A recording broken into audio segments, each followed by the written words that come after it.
wonderful time in the presence of the Lord this morning. Let me just tell you, some of the stuff that you're aware of, because we make it obvious, other stuff we do that we don't tell you about necessarily, not because it's a secret, but because it's just one of the ways that your faithfulness, your generosity is expressed. And I'm going to just tell you that Lori got word not too long ago that her landlord was selling her house. And as a single mom, that kind of concerned her a bit.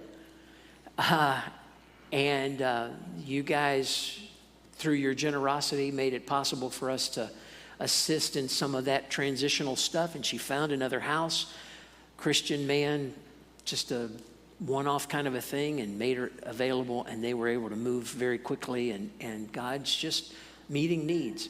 And you make that possible through your tithes and your offerings and your generous giving. It's not just about keeping the lights on. It's about being the church in our community and for our people. And so I want to thank you for that. So we're going to continue the series today. Whose voice are you listening to? And I want to share with you today the lineage of Jesus, the genealogy of Jesus. Now, we've talked about this before, and yeah, I have my Bible, and somebody mentioned, and I should have said something before the service, so I'm very sorry, and I'm not calling out our tech people, but if you'll bring the lights up just a little bit in the house, so that people can see their Bibles, because some of you are bringing them, and somebody said, yeah, I had a little bit of difficulty seeing my Bible. There you go, okay? Is it too hot? Is it too cold? Sorry. And did you get the thing fixed, or is it struggling today, Ralph, the air handler? It's working? Okay, we got an air handler that's giving Ralph trouble, and he just wants to punch it every now and then. And we thought about just not using the air conditioners anymore, but then it made too hot. Anyway, but again, we're excited about what God is doing today. Thanks so much for coming. I'm sorry, there's just some times when it's just too much fun being together. So whose voice are you listening to? Whose voice are you listening to? You listening to the voice of TikTok? If you listen to the voice of TikTok, you'll be eating detergent. Tide Pods. You're watching Reels. You listen to the voice of Reels. You all caught up in your Instagram feed, and you'll think, oh man, I need a house like that, or I need a car like that, or I need clothes like that. Or worse, you'll think you're going to make $1 million on OnlyFans when they don't. Are you listening to the voice of the media that you can barely trust? Whose voice are you listening to? See, it's easy to listen to the wrong voice, but the wrong voice will lie to you and mislead you. The sons of Korah, remember those guys? They could have listened to the wrong voice and lived the rest of their lives, generation after generation, in defeat and humiliation and worthlessness. Whose voice are you listening to? Abram moved to Egypt, and he listened to the voice of the culture rather than the voice of God. Children of Israel on the edge of the promised land, they listened to the voice of the majority rather than the voice of God. Israel's army felt defeated by Goliath because they listened to the voice of the enemy rather than the voice of God. Whose voice are you listening to? With a questionable family background like Jesus, it'd be easy to listen to the wrong voices. Had Jesus come and listened to the voice of the culture, he would have bowed to the authority of the Roman government. Had Jesus listened to the voice of the majority, he would have preached acceptance and compromise. Had Jesus listened to the voice of the enemy, he would have settled for immediate fame and faded into obscurity. And when you speak about that questionable family background, we're going to focus on Matthew's account of the lineage of Jesus. Matthew chapter 1. It's a long one. I'm not going to read the whole genealogy because I can't pronounce half the names. But all you need to do is look at the genealogy, the lineage of Jesus, and you think your family is messed up. It was a patriarchal society, had been for generations. Women had very little place or influence. And yet, Matthew, inspired by God, included 4 women in his account of the lineage of Jesus. Now, some theologians think that he did that to emphasize the fact that Jesus came for all people. He came for everybody. But if your intent were to present the best possible story about Jesus, mentioning those women wouldn't have been the way to go about it. Tamar, Rahab, Ruth, and Bathsheba each had a complex history. They're neat stories in themselves. Google each one of them and look in your Bible and read their stories. And I'm going to share parts of their stories with you. They're shocking stories, but these women are heroes because of their faithfulness. Now, to set the stage and before I tell you about the women, you need to know something about Jesus. Jesus is called in Scripture the Lion of Judah. He's referred to as the Lion of Judah. And in the Revelation, you'll read this. Look, the Lion of the tribe of Judah, the heir to David's throne, has won the victory. That's a direct quote about Jesus. Even in the Old Testament, the prophet Hosea wrote this.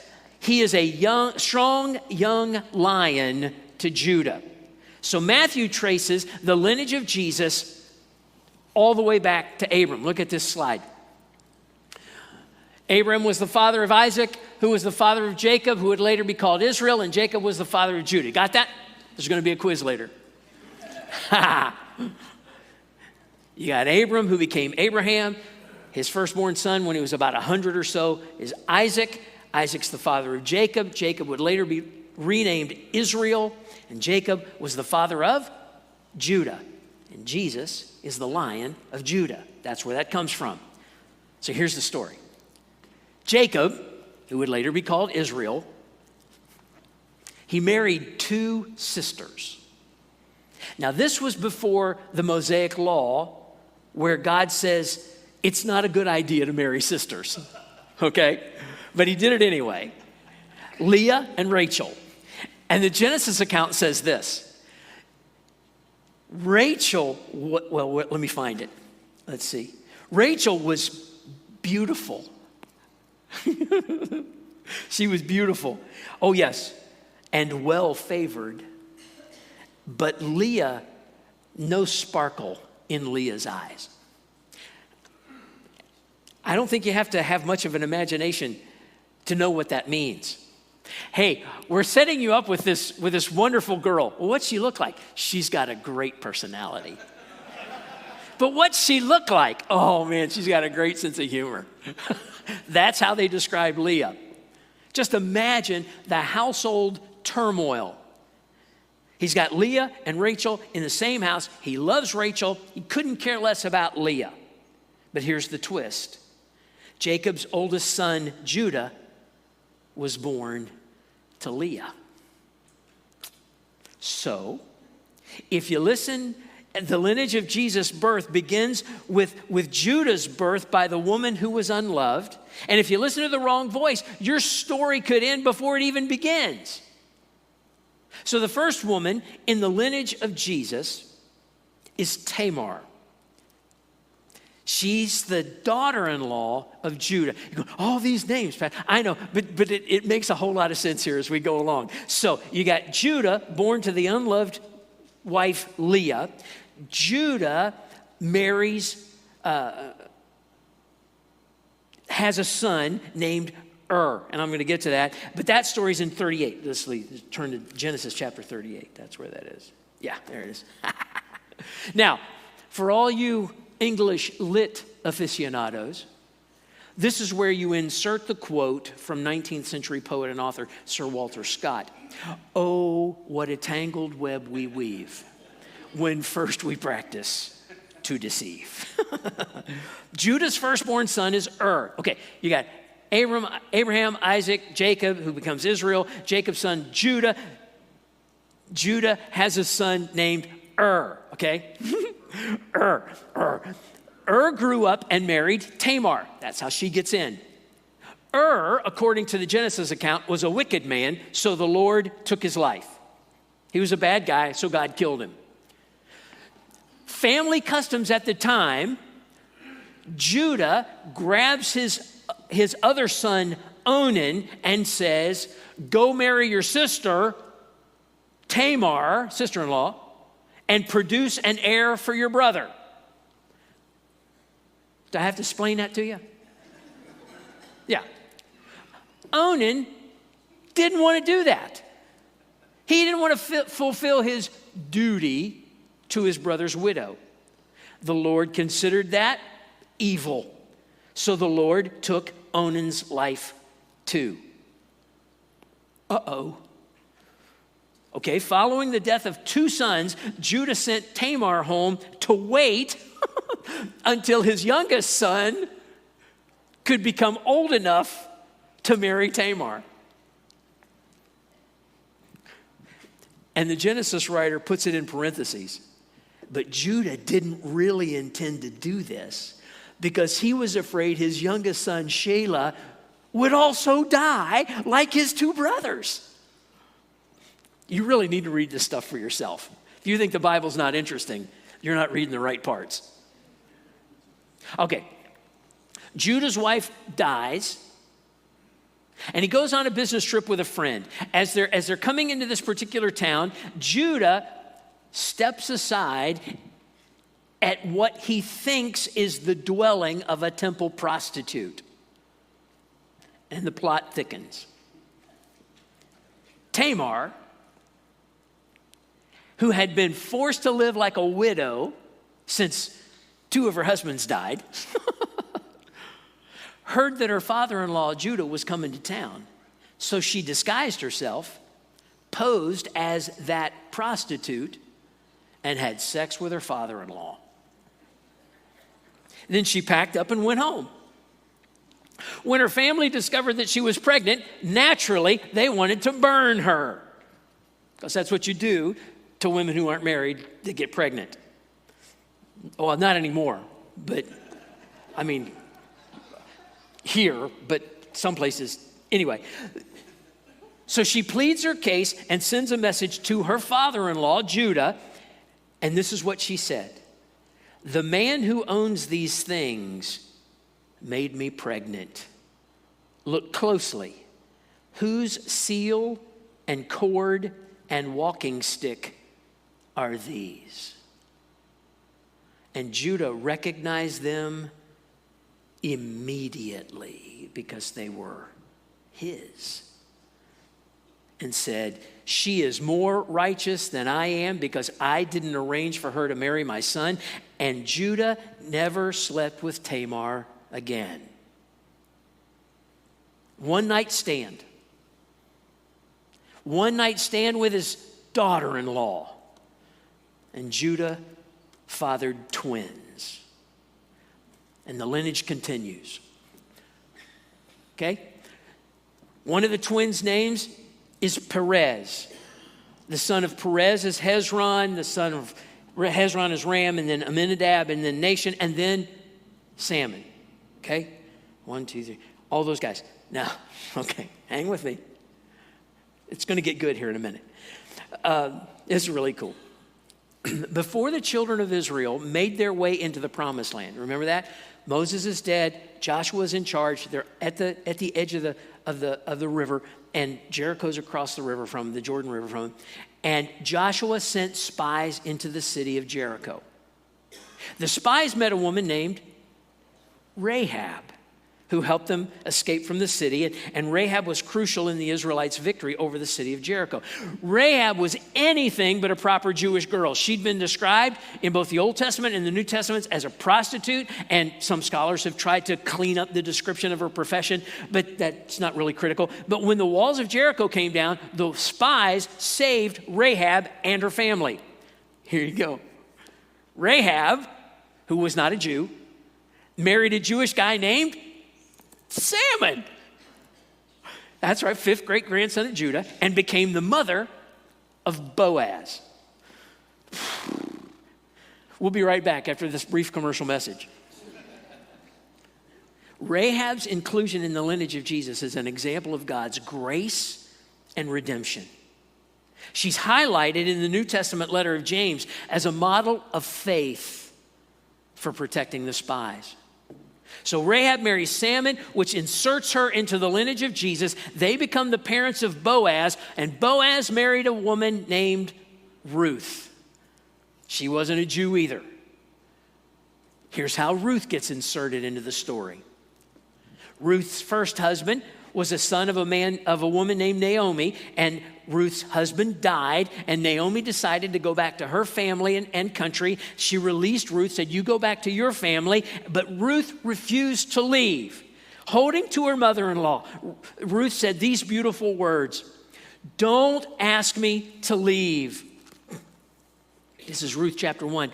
"Don't ask me to leave and turn back, for whither thou goest, I will go, and where thou lodgest, I will lodge. Thy people shall be my people, and thy God, my God."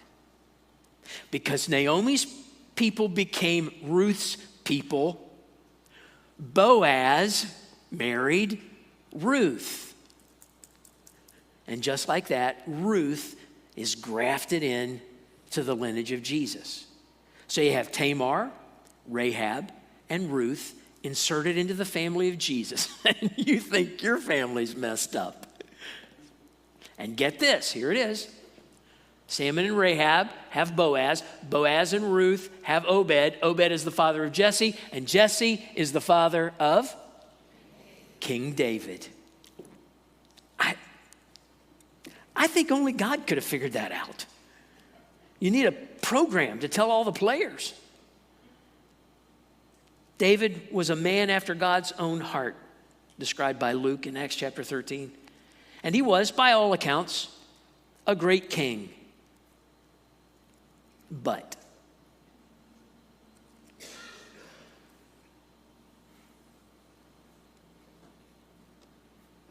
why would God do that? Prideful, arrogant, adulterous murderer. But he gave us some of the most beautiful songs ever.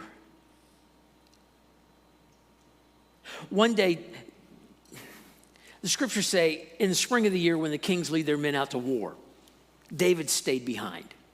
So David was in the wrong place at the wrong time, doing the wrong stuff, listening to the wrong voice. Hey, you deserve a break today. Would you take it easy? Your commanders are wonderful guys. Your soldiers are untouchable. I mean, you don't need to go this time. So he's out on the roof of the palace and he's walking around and he looks across the way and there's a beautiful woman taking a bath and he commits adultery with Bathsheba. Fathered a child with her. Child dies shortly after birth. When she sent word that she was pregnant, David had her husband killed by remote control on the battlefield and then fathered Solomon with Bathsheba. And Joseph's line traces back through Solomon. Matthew lists Bathsheba because she's part of the story.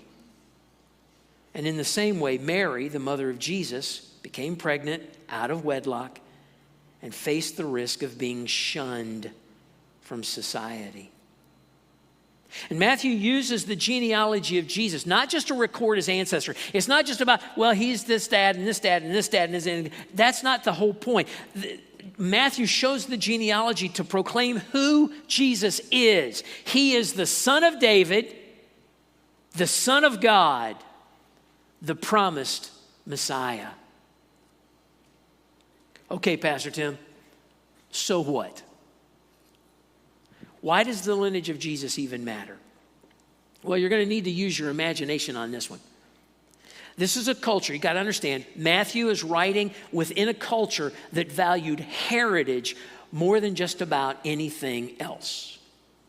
Having a questionable ancestry or lineage really mattered to people. You can read this for yourself when you read Paul's description of himself. I'm a Jew's Jew, Pharisee of the Pharisees, tribe of Benjamin. He can trace all that back, claiming to be pure-blooded Jew from way back. That really mattered to people. But Jesus had a very questionable lineage. Anyone who knew Joseph and Mary, they would have known that she was pledged to be married, but they would have also known that the wedding hadn't happened yet. Have you heard? Mary's pregnant. What are they going to do? Who's the dad? That would have been scandalous. Even if Joseph had been the father. So here's the story. An unmarried couple with a baby born out of wedlock. Nobody knows who the father is. And the deeper you go into the genealogy of Jesus, the more scandal you'll find.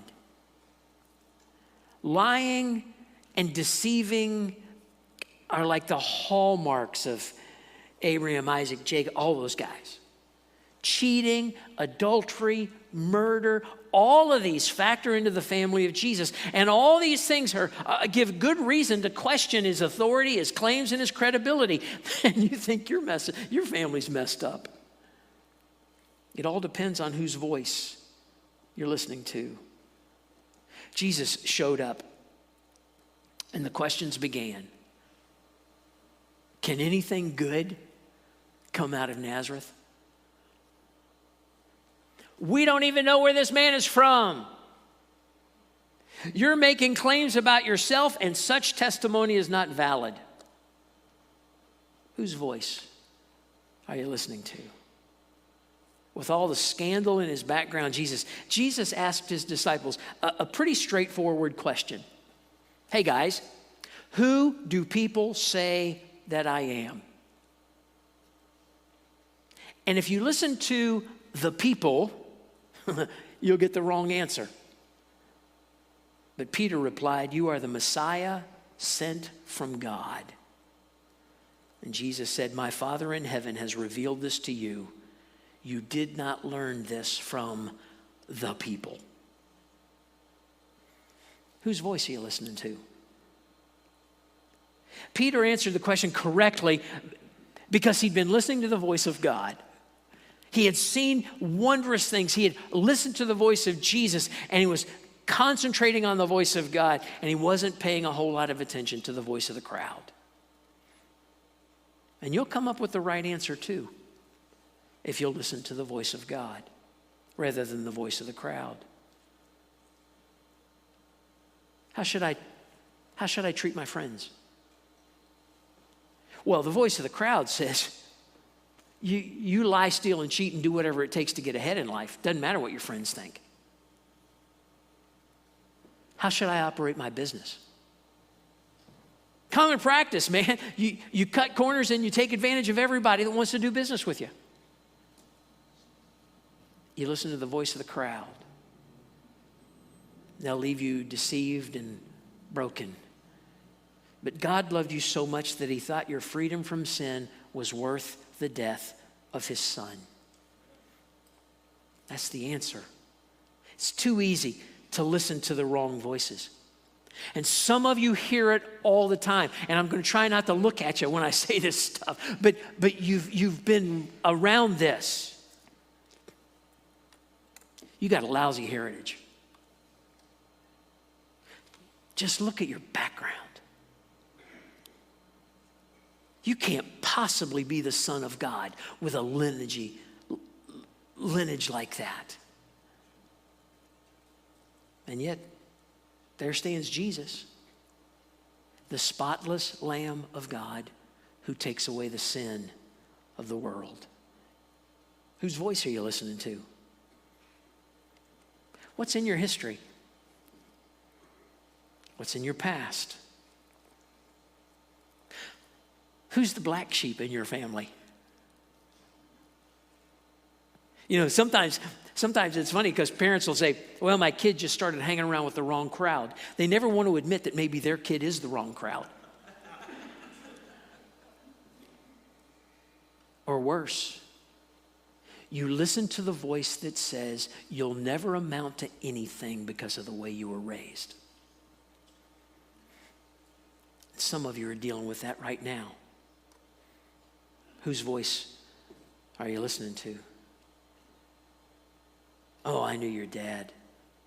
And they don't mean that in a nice way. Oh, isn't he your brother? And they don't mean that in a nice way. See, family legacies do not determine everything. God can rewrite your history. He can start you fresh. That's one of the hardest things about having a lousy family history is there are times when there are people that I know personally that are doing this. They have boundaries around their own home and their own family, and their natural family can't cross those boundaries. No, Dad, you can't spend time with my children. No, Uncle Frank, you can't come to the house this week. Those are healthy boundaries. And they're saying, I am going to be different. I'm going to change my family history. Rebellion against God has consequences. Count on it. Death and separation from God. And not just physical death. Folks, physical death is the least of our concerns. Separation from God. And some of you are living right there, and you know exactly what I'm talking about, the way separation from God feels. You've tried to anesthetize yourself. Oh, it's not that big a deal. I've got to do my own thing. I got to make my own decisions. I got to feel good about myself. Separation from God is not where you want to be. And God can redeem anybody. I mean, just look at some of you, right? I was sinking deep in sin. Amazing grace that saved a wretch like me. God can redeem anybody. When you trust in Jesus Christ, he's going to close the gap between you and God. And here's the deal. This is as old as the Exodus. When God tries to close the gap, we tend to step back, because being in his presence is too uncomfortable. And we choose distant respect, paying lip service to the God of the universe to make ourselves more comfortable. Because here's the real deal, folks. In your real life, in your real world right now, when God speaks, you got to do what he says. That's why you get uncomfortable. Because he says, don't treat people like that. But they're mean to me. Don't treat people like that. Don't hang out with those people. But I don't want to be left out. Don't hang out with those people. Don't go to that party. But all my friends will be there. When God speaks, you either do what he says or you shake your fist in his face and say, no. Whose voice are you listening to? The voice of the culture? I can't think of very many things in our culture today that I want to pay attention to. I'm listening to the voice of God. Voice of the majority? You know, there was a time where the majority believed that the earth was the center of the universe. And the majority was wrong. And I can hear my mother I can hear your mother. I can hear you as a mother. I can hear mothers. If all your friends jumped off a bridge, would you jump off?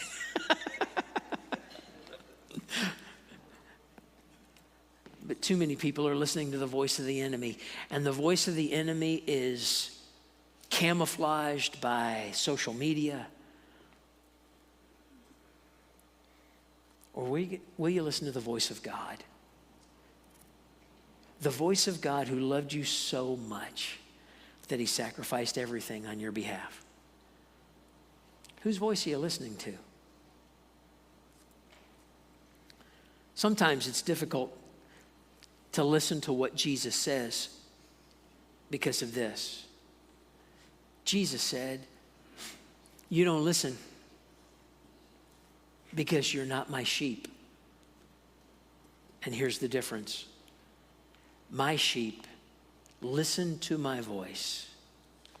I know them and they follow me. Whose voice are you listening to? Would you bow your heads with me, please? Father, you've been so gracious to us, so patient, kind, forgiving, loving, concerned for us. And today I'm asking that you would continue to speak to our hearts more clearly than ever. I pray that we would focus on your presence. I pray that we would take a moment to be still and know that you are God. I pray that you would be the clear voice that guides our lives.